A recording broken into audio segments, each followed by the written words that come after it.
Hi, everybody. Dan Illman, Mike Beer. We're kicking off a 50-cent pick four at Parx on Pennsylvania Derby Saturday with this race, race number 10, the Grade 2 Gallant Bob Stakes. As we take a look at the field, Mike, I think it's fair to say that the number 7 Jackie's Warrior will be a single on many of those pick four tickets, and he's likely to go off way shorter than the 4 to 5 morning line. True enough. I mean, yeah, he's got to be a much shorter price than that. He fairly, just towers over this field. I thought the most interesting thing about the race then is that this is the spot that they're going to run him in out of his Grade 1 win last time. I felt like maybe they would go hunting for some older horses to lead up to the Breeders' Cup, but I guess not. Well, I talked to Steve Asmussen about that, and the Vosburg was the next logical alternative in early October. Steve's a little concerned about getting flights out at that late a time. You never know how the flight situation is going to be with the pandemic. He likes the timing of this race. He loves the outside post. He loves the competition, and he loves the Timeform US pace projector as we take a look at it for the Gallant Bob. Jackie's Warrior is wicked fast, and he should be able to make the lead. Yeah, I mean, he's faster than these horses. He's better than these horses. He's an absolute standout on paper, and he's supposed to be really hard to beat. Real Talk, the number 1, is coming into the race sharp off of this victory in the Jersey Shore Stakes at Monmouth, going 3/4 of a mile. And he made the running in here, and he draws away to win with a 90 Beyer speed figure. There's really nothing wrong with this effort. I guess they're going to try to send him from the inside post. It's just that I'm not sure he's as quick as Jackie's Warrior. And even if he is, Jackie's Warrior will be very content to sit on the outside. Yeah, I mean, he has a lot of improving to do if he's going to, make a race of it with the favorite. And here he did run well in that race we just watched, though. Made his way to the lead in there. Never looked like he was going to lose. He did take some pressure around the turn. He held it. He was much the best at the end. Now he steps way up in class.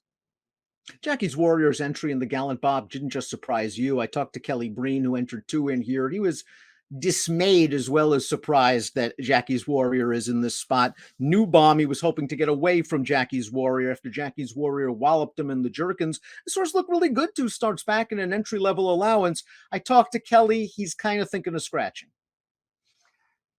He's probably not the only one thinking of scratching out of this race. Now, we'll see what this horse does. Actually, New Bomb's, he's a pretty nice horse, Dan. He's just not of the caliber of Jackie's Warrior, as his connections found out last time, where listen, he just got outpaced in that race and could never make an impact. Awesome Jerry's a useful sort who caught a speed-favoring track at Charlestown last time out, and a much-improved Exculpatory who jumped up and popped a 100 Beyer speed figure in winning that Hilton Memorial. He's kind of an in-and-outer Awesome Jerry, but this might be the kind of race for him to get a piece, where he'll hang back. Some of these chasers could get tired, and maybe he clunks up. Right. I mean, that's probably how his connections are looking at it, too. They'll just sit back, try to make one run at the end here and get a piece of this race. His last 2 races out of town, they're both, the top 2 figures of his career, Dan. So at least he's improving. Kelly Breen also sends out the 4 Pick and Time, good 2-year-old last year. He won the Grade 3 Nashua going a 1-turn mile, and Kelly found a great spot for him, turning back against New Jersey breds last time out after running in the Haskell and being overmatched. Let's watch that New Jersey Breeders handicap. Pick and Time got close to the pace. He explodes to the front, turning for home, and is too much for these horses. I talked to Kelly. He liked this effort. He's disappointed Jackie's Warrior is here. He also thinks that Pick and Time might be a little more effective at slightly longer distances, like a 1-turn mile. That's interesting. Yeah, but that might be true. I actually felt like they found I thought they might have found the whole card there, Dan, by finally turning him back, because he won that Grade 3 at the 1-turn mile last November. And after that, they tried to keep him routing, and he just didn't run well in any of his next 4 starts. To me, it just sort of felt like he didn't really want to go that far. They finally cut him back last time, and I felt like he took a big step forward sprinting. A couple of Pennsylvania breds are up next. The 5 Marvelous Mike, the 6 Baron. They both come out of the Parx Smile Sprint. Let's watch that race right now. And Baron was able to get back to the winner's circle after a pretty disappointing performance, going 2 turns in the Curlin. He got right up on the lead in here. He was too much for these horses. You see Marvelous Mike up in second. Baron's won his last 4 starts on the main track other than the Curlin. He really likes Parx. I guess as we take a look at Baron, maybe if Jackie's Warrior stubs his toe, he's the one. I think he's the most likely other winner of the race. I mean, he obviously needs something to go wrong, it feels like, for Jackie's Warrior for him to win, or at least it seems that way to me. I think he's a really nice horse, Dan. It's unfortunate for him that they're going to pop him up here back into a graded stakes race, and he bumps into a horse like Jackie's Warrior. The only other time they tried graded rivals with him was at Aqueduct back in April, and he stumbled very badly at the start of that race and lost all chance. This would have been a great spot if not for Jackie's Warrior.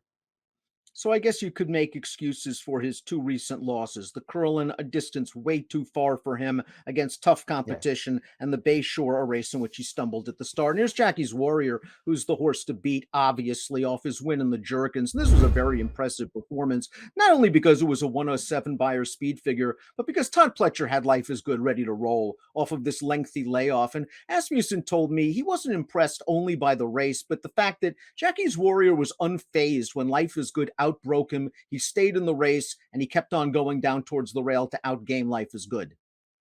Yeah, those are the things that I liked about the race too, because Life is Good did come back ready to roll here and had good speed. And Jackie's Warrior, no, they were. It didn't look like Rosario was on a dead scent there, but once that horse beat him to the lead, he was fine just to hold his position at the rail. Challenged him at the quarter pole up the inside, dead game to outfinish him at the end. I mean, I don't think there's anything we can really say about him, and it's not on paper. He towers over these horses right now. He's supposed to be really hard to beat. Top pick time for the grade 2 Gallant Bob. I'm not advocating against Jackie's Warrior. He's way the horse to beat. If he does stub his toe, maybe Barron is the horse that could take him down. He would have to be 10-1 on the line for me to take a chance against him. I'm not sure he'll be that price. Jackie's Warrior on his way to the Breeders' Cup Sprint with a win, Mike. Asmussen already has Yalpan in Southern California. Yeah, that's true. This horse is way better than Yalpan, in my opinion. I hope he runs well here and makes his way out to Del Mar. He ran way faster than Yalpan did at Saratoga. Jackie's Warrior cuts back to 6. The horse to beat in the first leg of a 50-cent pick 4 at Parx on Saturday. Good luck.